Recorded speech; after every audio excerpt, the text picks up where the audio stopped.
are welcome to another session of Development of Science Teaching Materials. This is Unit 4. In Unit 4, we'll be looking at using media to enhance the teaching and learning of science. This unit will tackle the explanation of what media is, its importance to the teaching and learning of science. Again, you'll be equipped with information on how to employ media in teaching, as well as the strategies to adopt when designing media-based science lessons after going through this unit. This is our very first session, titled The Use of Media in Science Teaching. In this session, we shall look at how media could be used to enhance the teaching and learning of science. Media can be used in almost all disciplines to enhance learning, both in class and also for out-of-class assignments. Hence, the need for science teachers to be abreast with how various media can be helpful in their teaching. I am Nihad Goni, your facilitator. Let's start. By the end of this session, you should be able to 1. Explain what media is with respect to the teaching and learning of science, and state at least 5 types of mass media that can be used in teaching and learning of science. And also, explain why media should be used to teach science. The term media has gained roots in this modern era. The meaning of media has gone through a lot of evolution. 2 centuries ago, it was termed as being only newspapers, but now it has many other formats. It could be in the print media, for example, books, magazines and newspapers, the television, movies, video games, music, cell phones, the various kinds of software, and even the internet are all termed media. Each type of media involves the content, and then the device or the object through which the content is delivered.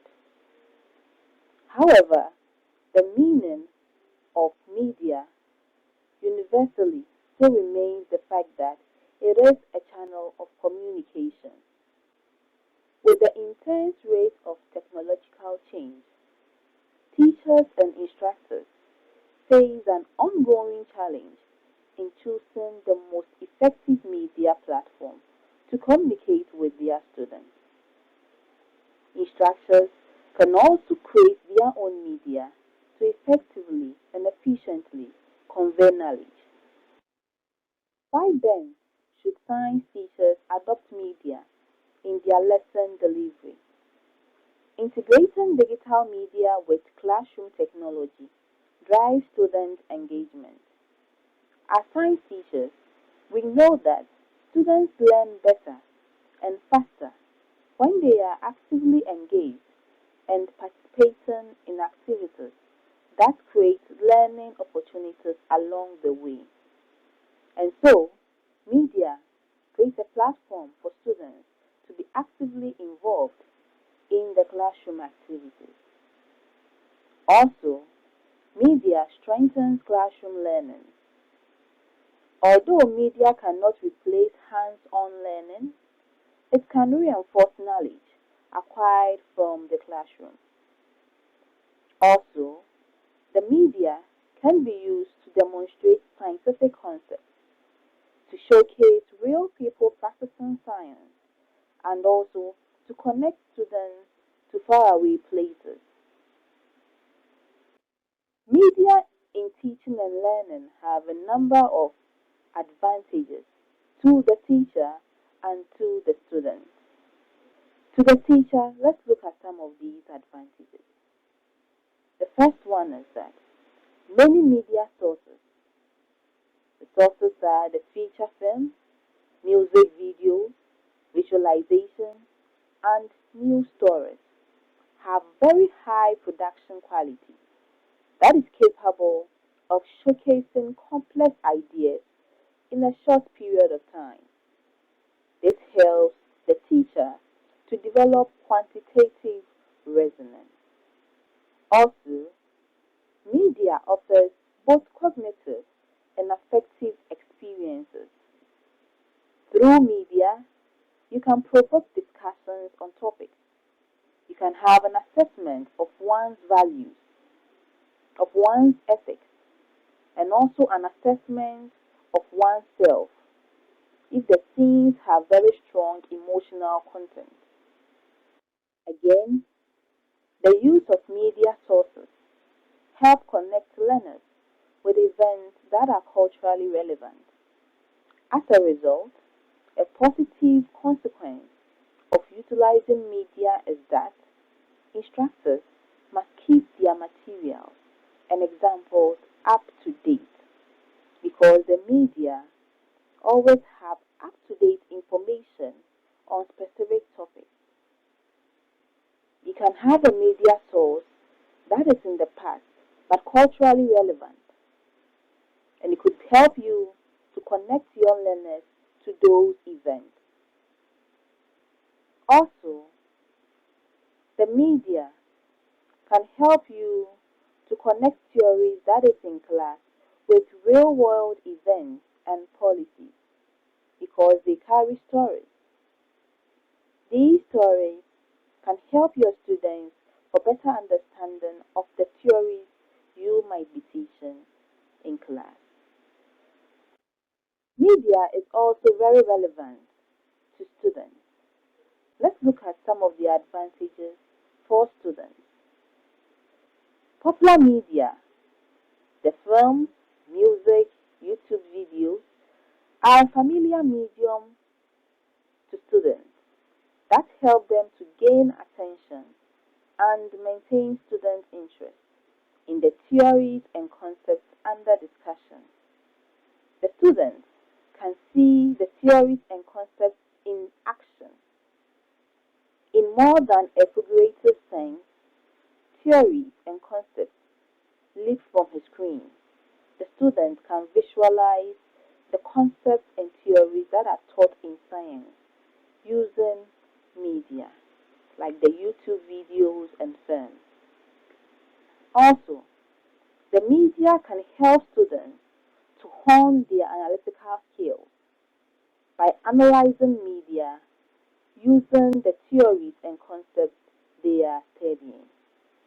And so, the knowledge that the student gains from the classroom is exercised while analyzing the various media he is exposed to. This will help the student to shape and develop its analytical skills.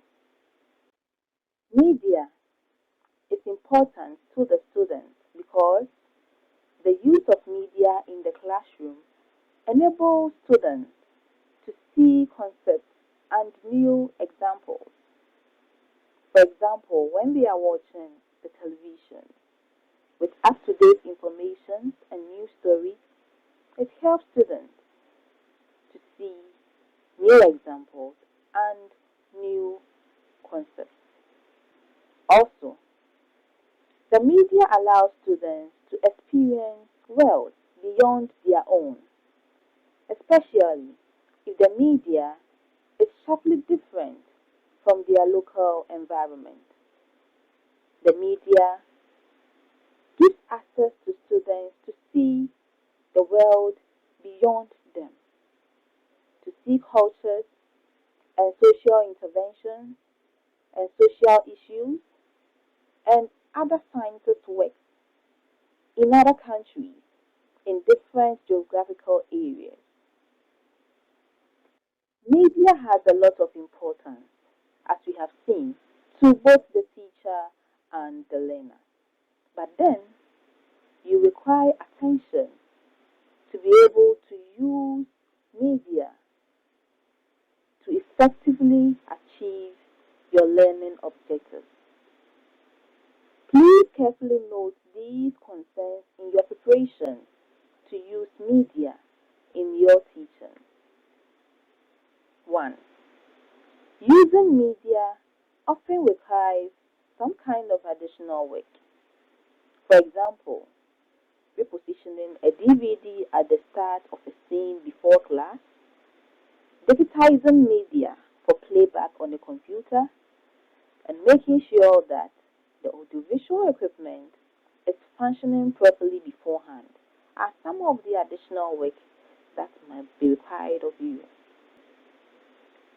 Also, some media scenes may distract some students from the theories and concepts they portray. Some scenes may be humorous and dramatic, have some terror and language that might affect the student's attention. Some students may even become offended by media with objectionable content. So be cautious of the kind of media scenes you choose for your lesson. Also, decide whether the media makes its point efficiently without using long class time. Utilizing media takes time away from other classroom activities. And so, media that are short, generally 10 minutes or less, help to minimize the class time spent on content that might be unrelated to your learning objectives. And be cautious about copyright issues that will be accompanying the media you choose to use in your teaching. Check the licensing and make sure that you are covered when it comes to copyright. Make sure that they allow you to use the content in the way you want to use it. Now, as a science teacher, I am ready to incorporate media into my lesson. How do I go about it? Kindly consider these tips when using media, such as videos, in the classroom. First, preview the video to check the content, the audio levels, and the window size. Download the internet material to avoid internet connectivity problems. And also, make sure to select full screen mode when it's available. Downloading internet material will make the material easily accessible in class, even when there are network issues. Also, make use of the pause button to make way for discussion. Pause the video to ask for predictions. You can also pause it to define words or to connect to students' own experiences or to highlight a point made in the video. So, make use of the pause button effectively. Also, replay the video or show it multiple times, asking students to focus on different elements each time. Students may not take in all the information in one viewing, so replay the video as needed. You could also have the students view the clip multiple times, asking them to focus on a different element each time. Also, consider turning the volume off and allowing students to observe and comment on the images or to predict the content of the narration. This is one interesting strategy to use media in the classroom. Your students will be actively involved and paying much attention to the clip, trying to find out the content of the video. Now, strategies for media-based science lessons. Science teachers can adopt and use the frame, focus, and follow-up strategy to utilize media in their classroom. I call this strategy the 3F because of frame, 1F, focus, 1F, and follow-up, another F. Let's look at what each of them entails. Frame means provide students with a context to focus on in the main content in the media. And so, if you are showcasing a video, make sure to alert students on the focus for viewing the media or the video. Ask questions about the topic that is being explored to activate their prior knowledge. And so, it will help them to connect their prior knowledge to the video they watched. The next point, focus. Students should be provided with a specific focus, something to look for while they watch the media. An example of this would be to help students to notice the important moments in a video. Without a focus for viewing, students see all sorts of interesting details, but not necessarily the idea or information you want them to focus on. And finally, the follow-up. At this stage, an opportunity is provided for students to summarize what they saw. Sometimes, students will see different things and not always what you expect them to see. Retelling what they saw helps students to process their understanding of the content and retain it. Let's try our hands on these questions. 1. Define media with respect to the teaching and learning of science. 2. Take 3 advantages and 4 disadvantages of using media to teach science. 3. Take 3 reasons why media should be used for teaching science. And explain how you would employ media to help in your teaching of science. We have come to the end of this session. In this session, we were introduced to the definition of media as a channel of communication. We tackled why we use media to teach science and its advantages to both the instructor and the student. And we are cautioned on some points to note when we are using media in the science classroom. Thank you, and see you in our next session.